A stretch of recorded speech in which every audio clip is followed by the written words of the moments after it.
যখন আল্লাহর নবী বললেন যে ইহুদি খ্রিস্টান ৭২ ভাগে বিভক্ত হয়েছে, আমার উম্মত ৭৩ ভাগে বিভক্ত হবে, সবাই জাহান্নামে যাবে, তবে একটি দল। এই কথা বলার পরে যখন তিনি বললেন তারা কারা, তখন তিনি আর দলের কথা বললেন না। তখন তিনি বললেন, আমি আর আমার সাহাবীগণ যে নীতির উপরে আছে।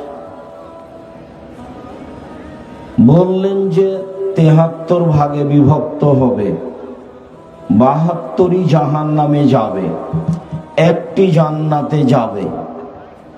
যখন বলা হলো তারা কারা, তখন তিনি আর দলের কথা বললেন না। তখন তিনি বললেন যে আমি এবং আমার সাহাবীগণ যে নীতির উপরে আছে, এই নীতির উপরে যারা থাকবে তারাই জান্নাত পাবে।